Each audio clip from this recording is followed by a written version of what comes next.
రైతు బజార్లో ఆయన ఇంటింటి ప్రచారం నిర్వహిస్తూ ఉన్నారు. కేకే గారు, రైతు బజార్ ఈ కాలనీ అనేది చాలా, అంటే ఇప్పుడు మనం చూస్తున్నాం స్ట్రీట్స్ చాలా చిన్నవి, ఇక్కడ ఏదన్నా పోనీ యాక్టివిటీస్ చేద్దామన్నా అంత ఫీజిబుల్ కాదు. బట్ స్టిల్ ఇక్కడ ఇంత మంచి రోడ్లు కానీ లేకపోతే అన్ని విధాల డ్రైనేజ్ సిస్టమ్ కానీ ఇది ఎలా జరిగిందంట? మౌలిక వసతులకు సంబంధించి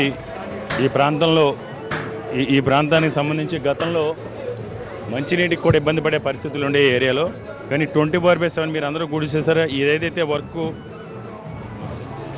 ఏదైతే ఈ వర్క్ కొంచెం డ్యామేజ్ కింద ఉందో అవన్నీ కూడా 24/7 ఈ ప్రాంతం మొత్తం 24/7 వాటర్ సప్లై మొత్తం కూడా అన్నింటికి కూడా చేసాం. ఈ ఒక్క వార్డులోనే 5 కిలోమీటర్స్ 24/7 వాటర్ సప్లై సంబంధించి చేయడం జరిగింది. ఎప్పుడైనా సరే గతంలో వాటర్ ట్యాంకులతో వాటర్ తెచ్చుకునే పరిస్థితుల నుంచి ఈరోజు 24/7 వాటర్ సప్లై చేసాం. అంతేకాకుండా డ్రైనేజ్ వ్యవస్థ కానీ విద్యుత్ సమస్యలకు సంబంధించి కానీ క్వాలిటీ ఆఫ్ పవర్ గత ప్రభుత్వం నిర్లక్ష్యం వల్ల చేతగానితనం వల్ల ఏ విధంగా విద్యుత్ సమస్యలు పరిష్కరించాలనేది కూడా వారికి పూర్తిగా అవగాహన ఉండేది కాదు. అలాంటి పరిస్థితుల నుంచి 123 కోట్ల రూపాయలు నిధులు వెచ్చించి ఈరోజు క్వాలిటీ ఆఫ్ పవర్ను కూడా ఈ ప్రాంతంలో తీసుకురావడం జరిగింది. ట్రాన్స్ఫార్మర్స్ అప్గ్రేడ్ చేసాం, సబ్ స్టేషన్స్ అప్గ్రేడ్ చేయడం, నూతన సబ్ స్టేషన్లు ఏర్పాటు చేయడం లాంటి కార్యక్రమాలు చేసాం. అంతేకాకుండా ముఖ్యంగా అన్నిటికంటే కూడా ముఖ్యంగా ఈ ప్రాంతానికి గతంలో కూడా పిల్లలు ఏదన్నా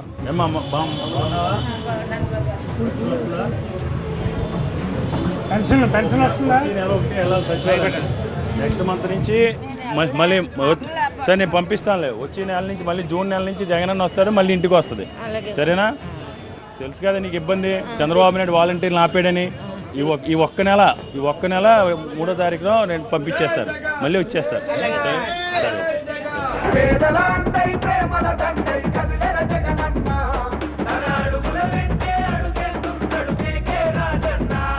అన్నా, మీరు ఎన్ని సంవత్సరాల నుంచి చేస్తున్నారు? 20 సంవత్సరాల నుండి కూరగాయలు ఇది చేస్తున్నారా? సరే, ఇప్పుడు పరిపాలన ఎలా సాగుతుంది అనుకుంటున్నారు? బాగా ఉంది. ఎవరు కోటేస్తారు నెక్స్ట్? జగన్ గారు. ఎందుకు? మంచి పని చేశాడు గారు, అంతా మంచి పని చేశాడు గారు. మీకేం మంచి జరిగింది? మాకు ఇల్లు వచ్చింది, లోన్ వచ్చింది, ఇల్లు లేనందుకు ఇల్లు వచ్చింది, అంతా మేలు బాగుంది. కేకే రాజు గారిని ఇంత బాగా పలకరిస్తున్నారు, మీకు ఇంతకు ముందే తెలుసా? ఆ కేకే రాజు గారు కిందసారి ఓడిపోయారని బాధని ఈసారి పంపన మెజార్టీ మీద వస్తారు. ఎంత మెజార్టీ వస్తుంది అనుకుంటున్నారు? 45-50